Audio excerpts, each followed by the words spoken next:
This episode of Small Town Western New York was made possible by the following supporters. Hi, on this episode of Small Town Western New York, I'm taking a day trip down to the well-loved town of Boston. You see, what most of us actually think of as Boston is really North Boston and a sub-community called Creekside. It's the area where the 219 meets the 391 and the 277. And it's really all that most of us Western New Yorkers get to see of the town. But today, on this episode, I want to show you some of the areas in town that most of us don't get to see.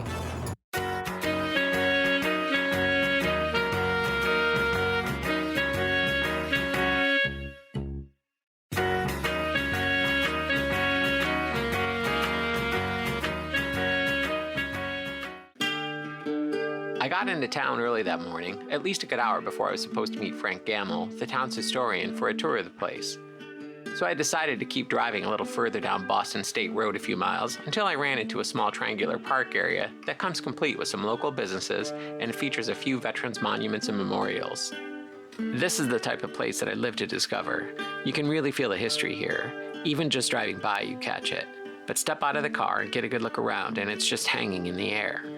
I could have even spent more time there exploring that side of town, but daylight was quickly burning, and after a short walk that quickly found me up in the woods capturing a couple of deer crossing the creek with my camera, my now early arrival had quickly turned into an almost late, hurried departure that soon found me scrambling up to the town hall and my meeting with Frank. Tony, welcome to Boston. Thank you. You're in front of Boston's Town Hall. This was built in the 1970s. Actually replaced the old Town Hall, which is sitting across the street today. Wait, the church? Yeah. The church was the old town church hall. was the town hall. Really? Yeah. Was it a makeshift town hall? They had a little desk in back? Well, they had a few like things a in there. with a And sign. believe it or not, we had a police department back in those days as well. So two police, Boston police actually worked out of there. Oh, that's funny. And then here as well once that was built. But Town Hall is an awesome place. Not only do you have Justice of Peace there, supervisor office, town clerk, but a lot of the recreational items go on out there. We've got baseball, soccer, they do football, cheerleading. I mean, it's amazing. We'll have parades. Memorial Day parade comes down. They do the service out in the back there. And I mean, it's just an awesome area. Tennis courts right over here. So it's very much a congregational. It's not just, I mean, it's like the quintessential old-fashioned town hall. Yes, very much so. And you get that feeling. You walk down the hallway in there and you're looking at photos going back in time, and it's just amazing just to see that, including the town hall that preceded the one we just talked about. Right. Frank's pride in such a beautiful town hall and adjoining park was well justified, as it is really an impressive campus for a town of this size. But as I was pulling into the town hall lot before our meeting, I noticed a clock area out on a small green in front of the building, and I couldn't help but inquire about it. A couple decades back, they decided, you know what, let's put a little bit of the past out there. They even called it out turning back the clock, which was kind of cool, and they put up the old clock here, That's so awesome. to say. So the community with the Boston Chamber of Commerce and others got involved, funded, and we put this together out here. And you've got the bricks, and you've got the bench, and it's all the dedicated, sponsored type of thing. And the citizens came together with that too, and donations, and it just puts it all together as a community. As Frank finished telling me about the clock, he said he had to show me something across the street at Maplewood Cemetery. But first, we spent a few minutes out in front of the wrought iron fence admiring the place, and certainly, for me, admiring the gate, as I just love these gilded aged iron cemetery gates that we seem to have all over the small towns in Western New York. But being the historian that he is, and certainly in his wheelhouse, Frank soon began spinning tales about some of the graveyard's most famous residents as we walked among the headstones. And one tale that really caught my attention was about a man whose multiple convicted murderers' hangings were attended by tens of thousands in the city back in the early 1800s, and whose last name was, ironically, of all things, Love. John Love, who was a trader, not a traitor to the country, but a trader as far as merchant. He was murdered December 15th, 1825 in the town of Boston by Israel, Isaac, and Nelson Thayer, the Thayer brothers as they're known. They were hung from a common scaffold on June 17th, 1825 at Lafayette Square, downtown Buffalo, after confessing to the crimes. After our cemetery tour, Frank and I walked a few hundred yards up the street to another, albeit much lighter tone, notable site he wanted to show me, the Anthony Homestead, which in its day really put Boston on a map and was a popular country retreat. bringing people from all over the region into town for multiple day stays. It's like a lot of the hidden treasures here in Boston. This house has been around for generations, right?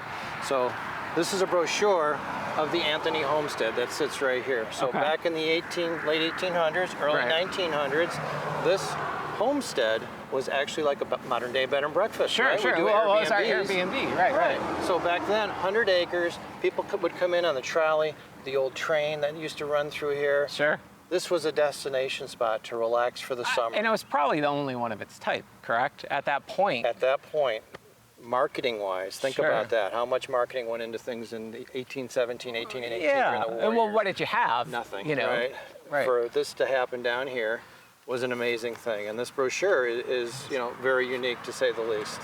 This is so funny. So they would just probably put these all over train stations or maybe other hotels, who knows? Oh, everywhere. You know, and up in Buffalo. I mean, look at the last paragraph in there, right? It's to contact someone up in yes, it's for area. detailed information. Right? Phone Tupper 6369W. There you go. Buffalo, or after June 15th, call the Homestead. There you go. How awesome is that? Open for the summer, right? From that aspect.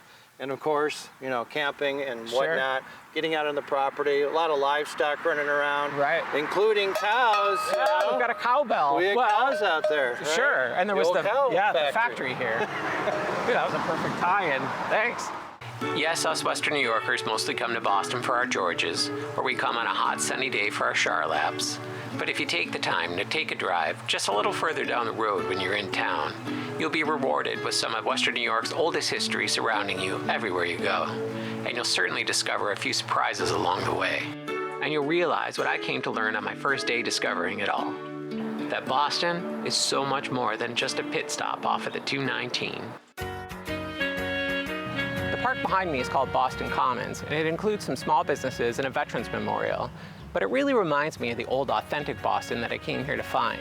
And I here even used to have the bandstand. During the town's inception, it was actually called Boston Center, and you would have found the typical farms of the day with wool, saw, and grist mills peppered all along the banks of 18 Mile Creek here. But sadly, there's hardly any evidence of their existence left today.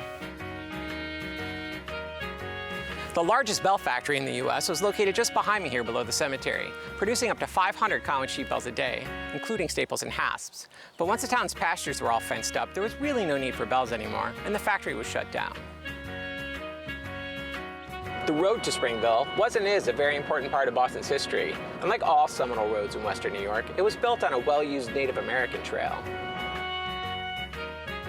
In 1909, New York State finally took the road over, literally paving the way for the automobile and changing the nature of rural travel between the towns forever. This episode of Small Town Western New York was made possible by the following supporters.